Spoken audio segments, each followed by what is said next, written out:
अस्सलाम वालेकुम dear students.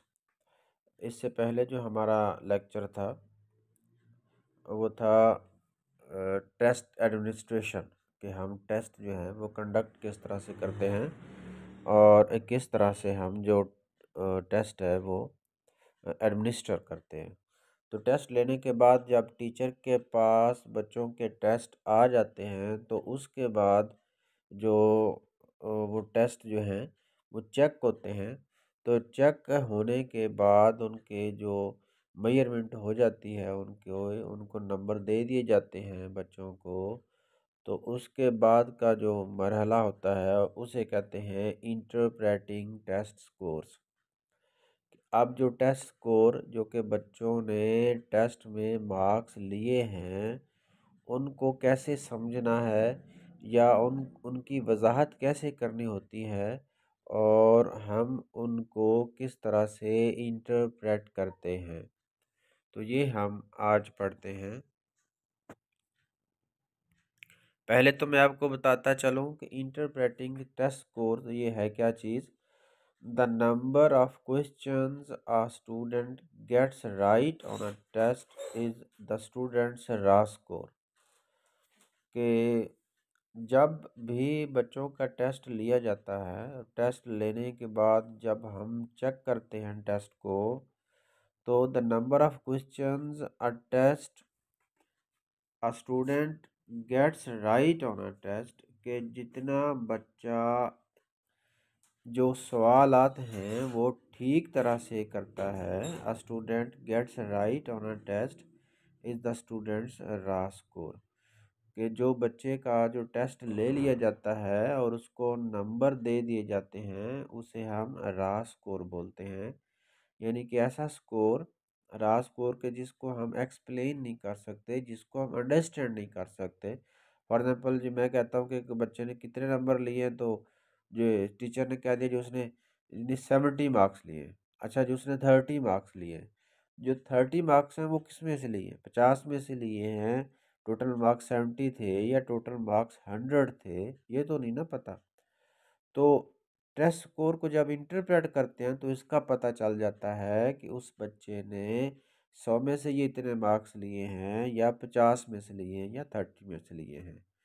तो वैसे क्या देना, 30 मार्क्स, 20 मार्क्स, 80 मार्क्स, इसे हम कहेंगे रा स्कोर। नेक्स्ट है कि बाय इट सेल्फ अ रा स्कोर हैज़ लिटल और नो मीनिंग। इसका तो कोई समझ नहीं ना आती। द कन्वर्जन ऑफ रा score into percentage conveys students achievements. जब हम उस रा स्कोर को परसेंटेज में बयान कर दें तो हम कहेंगे, तो हमें पता चल जाएगा कि उस बच्चे की अचीवमेंट क्या है। फॉर एग्जाम्पल आपका जो पेपर अब मिड टर्म होने हैं वो 30 मार्क्स के हैं। अगर कोई मुझसे पूछता है कि जी वो जो बच्ची है उज़मा उसके कितने मार्क्स हैं, तो मैं कहता हूँ 23। तो 23 तो किसी को नहीं पता ना। अगर मैं कहता हूँ कि जी उसके मार्क्स हैं 90% या 80%, तो पता चल जाएगा कि जी जितने भी मार्क्स थे, टोटल मार्क्स, तो उसमें से जो बच्ची ने अचीव किए हैं वो 20% है या वो 90% मार्क्स है। तो इससे हमें अचीवमेंट का पता चल जाता है जब हम उसको इंटरप्रेट करते हैं। तो ये कह दिया कि द कन्वर्जन ऑफ रा scores into percentage conveys students achievement. Convey का मैंने बता देना, पहुंचा देना, उसके अचीवमेंट के बारे में हमें बता देता है इन अंडरस्टैंडिंग एंड मीनिंगफुल वे में समझने के लिए। अच्छा, जब हम भी रा स्कोर को परसेंटेज में इंटरप्रेट करते हैं तो ये इसका सादा सा फार्मूला है। आप सभी ये जानते होंगे, लेकिन फिर भी क्योंकि ये हमारा आज का टॉपिक है, हमारा आज का लेक्चर है, तो ये बताना ज़रूरी है कि जब भी हम रा स्कोर को परसेंटेज में कन्वर्ट करते हैं तो क्या करते हैं, जो टोटल मार्क्स होते हैं स्टूडेंट्स के, उस वो हो जाते हैं, हम डिवाइड करते हैं मार्क्स ऑब्टेन्ड पे। यानी कि अगर एक बच्चे ने 567 मार्क्स लिए हैं 1000 में से, तो हम टोटल मार्क्स के साथ उसके ऑब्टेन्ड मार्क्स को क्या करेंगे, डिवाइड कर देंगे और मल्टीप्लाई कर देंगे 100 के साथ, तो उसके जो जो जो टोटल मार्क्स हैं वो आ गए हैं जी 56.70%। तो जब हम रा स्कोर को परसेंटेज में इंटरप्रेट करते हैं तो ये फार्मूला यूज़ करते हैं। अच्छा जी, पहले हमने सीखा कि हम रा स्कोर को परसेंटेज में कैसे सीखते हैं। अब हमने सीखना है कि interpreting test scores by ordering and ranking. हम इसको ऑर्डर में और रैंक में कैसे जानते हैं, और ऑर्डरिंग और रैंक में जानने के बाद हमें क्या पता चलता है। रैंक ऑर्डरिंग क्या चीज़ है? Rank ordering is a process of arranging candidates on a list from highest score to lowest based on their test scores. Rank ordering एक ऐसा प्रोसेस है जिसके ज़रिए हम अरेंज कर देते हैं स्टूडेंट्स के स्कोर्स को, उनकी एक लिस्ट अरेंज कर देते हैं जैसे उन्होंने मार्क्स लिए होते हैं, from highest score to lowest score. यानी कि जिन्होंने ज़्यादा मार्क्स लिए होंगे हम उनको ऊपर जो है इस तरह से रैंक करते जाएंगे, और इसे हम बोलते हैं रैंक ऑर्डरिंग। पहले हम पढ़ लेते हैं कि interpreting test scores by order, के बच्चों के जो टेस्ट स्कोर हैं जो बच्चे ले रहे हैं उनको ऑर्डर में हम कैसे इंटरप्रेट करते हैं, उनमें उनको हम ऑर्डर में उनकी वजाहत कैसे करते हैं। ऑर्डर का पढ़ते हैं हम कि द अरेंजमेंट और डिस्पोजिशन ऑफ पीपल और थिंग्स, बच्चों के अरेंजमेंट किस चीज़ की, स्टूडेंट्स के मार्क्स की arrangement of people or things in relation to each other according to a particular sequence, एक सीक्वेंस, एक ख़ास सीक्वेंस और पैटर्न के तहत जब हम उनके स्कोर को इंटरप्रेट करते हैं, लिखते हैं, तो हम इस मेथड को ऑर्डर बोलते हैं। It refers to the numerical arrangement of numerical observation और measurement। इसको हम न्यूमेरिकल अरेंजमेंट कहते हैं जो कि हमने बच्चों के स्कोर लिए होते हैं, ये है ऑर्डर। ये हम अगले नेक्स्ट इसकी हम एग्जांपल पढ़ते हैं तो आपको इसका सही तरह से समझ इसकी आ जाएगी कि ऑर्डर क्या होता है। अब देखिए ऑर्डर कैसे करते हैं हम चीज़ों को, बच्चों के स्कोर्स को। There are two ways by test scores can be arranged, दो तरीके हैं जिसके तरह से हम टेस्ट स्कोर अरेंज कर सकते हैं। कौन कौन से हैं? Ascending order and descending order. Ascending order जैसे कि हम जानते हैं कि from lowest to highest, and जो डिसेंडिंग ऑर्डर है फ्रॉम हाईएस्ट टू लोएस्ट। मिसाल के तौर पे अगर हमारी एक क्लास में 15 स्टूडेंट्स हैं और उन्होंने 100 में से 90, 80, 70, 60 या 40 मार्क्स लिए हुए हैं, तो हम उसको इस तरह से ऑर्डर कर देंगे। या तो हम कहेंगे कि जी अली ने 80 मार्क्स लिए हैं, अहमद ने 70 लिए हैं, इस तरह से, फिर 60, फिर 40, इस तरह से ऑर्डर करेंगे।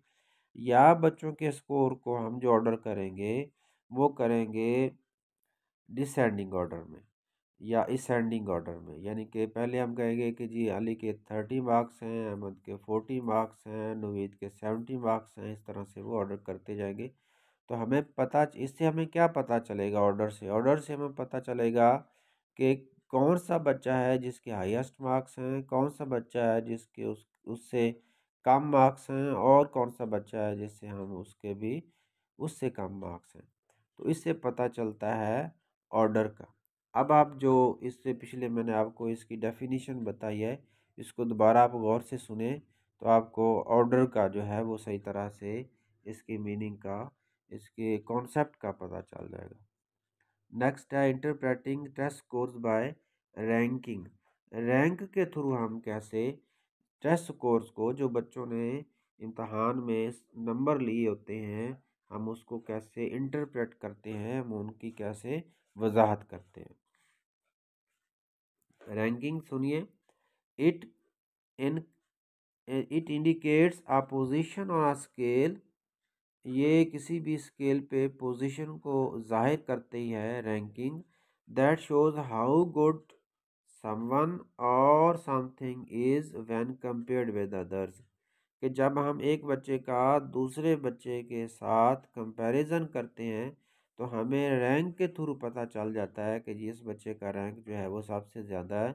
यानी कि एक बच्चे के सबसे ज़्यादा मार्क्स हैं तो हम उसको सबसे ऊपर लिख देंगे, उसके बच्चे से कम मार्क्स हैं जो उसके हम वो कम कर देंगे। तो ऑर्डर का मतलब है कि हम ऑर्डर दे देते हैं, बच्चों ने मार्क्स ले लिए 80, 70, 60, 40। अच्छा, ये सिर्फ सिंपल एक ऑर्डर है। ऑर्डर से हमें पता क्या चलता है, उनके रैंक का पता चल जाता है कि जी इस ऑर्डर के थ्रू इस बच्चे का जो रैंक है वो सबसे ज़्यादा है, इस बच्चे का रैंक कम है। तो ये दो तरीके बहुत ही आसान तरीके हैं। नेक्स्ट पढ़िए कि ranking is another way by which test scores can be organized. ये एक और तरीका है जिससे टेस्ट स्कोर को ऑर्गेनाइज किया जाता है। It is use to say where someone or something is on a scale.